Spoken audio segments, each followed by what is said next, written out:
Kupururudziwa kwakaitwa VP Chwenga yesterday aiwa the burial yamakaona kuti aiwa yemaheroes aiwa matatu aiwa vanozikanwa nenyika yose.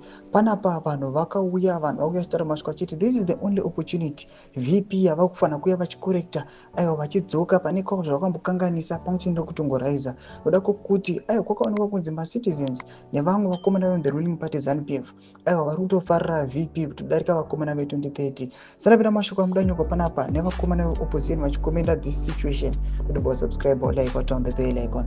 Tipinda panapa pahendo yeopposition tinoona kumana nodzi vanananati aumaki vanomudanyura achiti this is a golden opportunity for Chwenga to amend his bridges with the nation he helped destroy, and with the God of truth and justice via confession of all wrongdoings, reparation, asking forgiveness, and taking a strong stand against this moronic 2030 agenda is now or never, and possibly the last opportunity to salvage his battered legacy. EDM had the opportunity after the coup and the pre-2018 elections to be a bridge to a new Zimbabwe, and he squandered that opportunity spectacularly.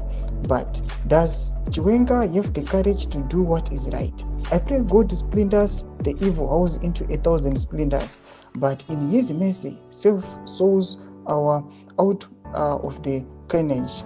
The wheels of justice turn slowly, but they grind exceedingly fine. Vanyura chida #justice for Zimbabwe. Ndo masvika mudanyurwa pana bvinzi aiwa VP panapa vane mukana. Noda kuti this opportunity yakuya ndiye kuti kuti vatongo execute now or never vachomboiwane zvekare. Noda kuti tichiona vakomana varimo the ruling party ZANU-PF vachimusapota, vatiri kuona pamwe chete nemamwe vakomana vari kumilitary, vatiri kuona kuti vanhu vachiri nemamixed feelings, vamwe vachiri kune rimwe side vamwe vachiri kune rimwe.